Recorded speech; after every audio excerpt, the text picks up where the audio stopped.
Hello everyone, I am गरिमा जोशी और अब हम पढ़ने वाले हैं पाइथन के कीवर्ड्स। पाइथन कीवर्ड्स क्यों इंपॉर्टेंट होते हैं, पाइथन कीवर्ड्स का कहाँ यूज़ होता है, पाइथन कीवर्ड्स हमें कैसे यूज़ करना है। एक सिंपल से वे में मैंने यहाँ पर पूरा टेबल बना दिया है।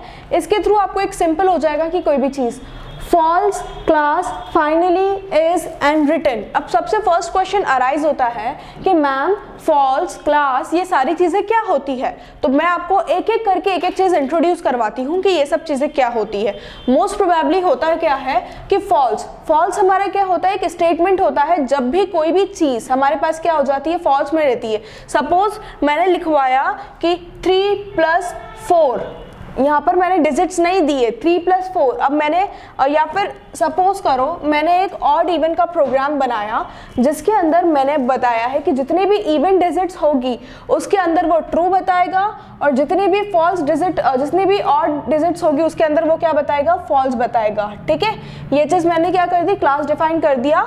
इवन के अंदर ट्रू होगा और अगर वो ऑड होगा तो उसमें वो फॉल्स शो कर देगा। ठीक है, तो एट दैट टाइम इसी फॉल्स स्टेटमेंट को शो कराने के लिए हम ये सारी चीज़ें क्या कर सकते हैं, अप्लाई कर सकते हैं। किसी भी स्टेटमेंट को हमें अगर फॉल्स बताना है तो एट दैट टाइम हम ये सारी चीज़ें क्या कर सकते हैं, इसके अंदर अप्लाई कर सकते हैं। सपोज नन, या तो वो कुछ भी नहीं शो कर रहा है। अगर हमारा जैसे हमने कोई स्टेटमेंट करा वो आउटपुट में हमें कुछ भी नहीं शो कर रहा है, मतलब समझ जाओ वो स्टेटमेंट क्या है, फॉल्स स्टेटमेंट है।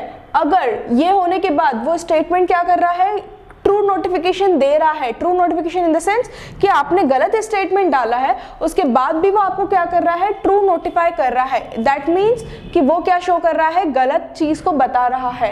एंड जब भी कोई दो स्टेटमेंट के अंदर आप एंड पुट कर रहे हैं, ये या वो, ये चीज बताना चाह रहे हैं, तो एट द टाइम भी वो स्टेटमेंट किसको शो करता है, फॉल्स को शो करता है।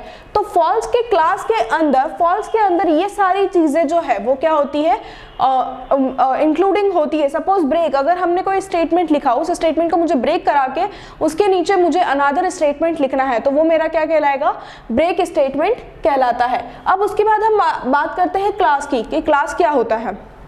तो क्लास क्या होती है, हमारी अलग अलग तरीके की क्लास डिफाइन होती है जिसके अंदर हम क्या करते हैं, फंक्शन को डिफाइन करते हैं, किसी भी फंक्शन को बताते हैं। सपोज एक क्लास है, एक क्लास के अंदर सपोज 35 स्टूडेंट्स है।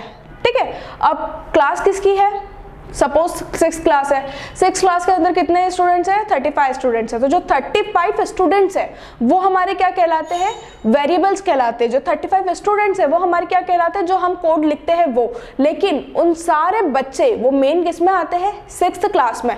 तो ये क्लास हमारा इसीलिए यूज किया जाता है कि जब भी हमें किसी स्टेटमेंट को क्या करवाना है, बहुत सारे स्टेटमेंट को एक क्लास के अंदर डिफाइन कराना है। अब जैसे कि 6 क्लास है, कुछ बच्चे पढ़ने वाले हैं, कुछ नहीं पढ़ने वाले हैं, कुछ बहुत ज़्यादा मस्ती करते हैं, कुछ बहुत ज़्यादा सिंसियर है, कुछ बच्चे ऐसे हैं जो अपने में ही रहते हैं, कुछ बच्चे ऐसे हैं जो बुक्स लेके बैठ रहे हैं। तो ये क्या हो गए, अलग अलग हो गए, लेकिन ये सब है किसके अंदर, एक ही क्लास के अंदर है। तो जब एज इट इज प्रोग्रामिंग के अंदर जब बहुत सारे डिफरेंट वेरिएबल्स और डिफरेंट चीज़ें होती है तब उसके लिए उसको सब बताने के लिए क्या होती है, हमारी क्लास डिफाइन हम करते हैं। अब क्लास को हम लिखते कैसे हैं, तो एक क्लास को लिखने के ये तरीके हैं। कंटिन्यूअस फंक्शंस लिख सकते हैं, डिफाइन फंक्शन लिख सकते हैं, डिलीट लिख सकते हैं, del in the sense, elif लिख सकते हैं, एल्स लिख सकते हैं, एक्सेप्ट लिख सकते हैं।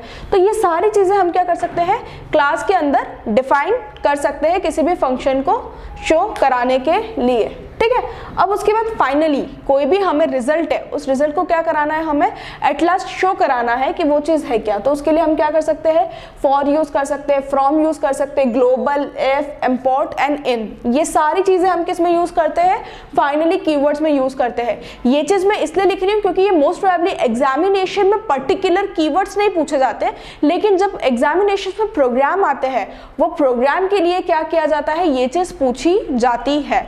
सो इसी वजह से ये सब चीजें हमें पता होनी चाहिए ना। इसके लिए हम क्या यूज कर सकते हैं, लैम्डा, नॉन लोकल, नॉट और पास, रेज, ये सारी चीजें हम क्या कर सकते हैं, एक इज स्टेटमेंट के बेसिस पे हम यूज कर सकते हैं। Now next is return. जब भी हमें किसी वैल्यू को क्या कराना रहता है, रिटर्न कराना रहता है। सपोज आप कोई कपड़े लेकर आ गए लेकिन आपको वो फिट नहीं हो रहा है, आपको क्या कराना है, उसको रिटर्न कराना है।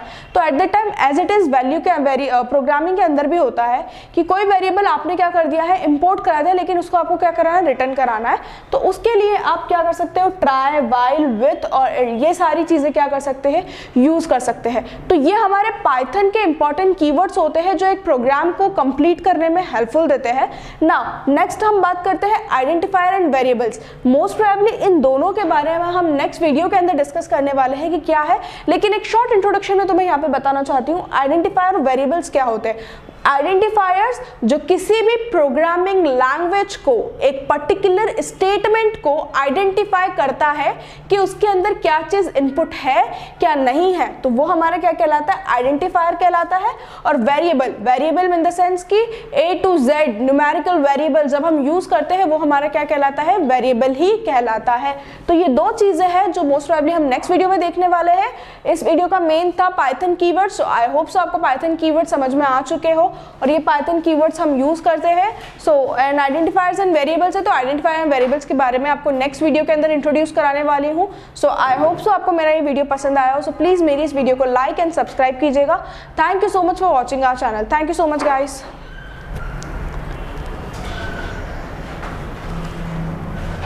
मैडम ये अपने कवर नहीं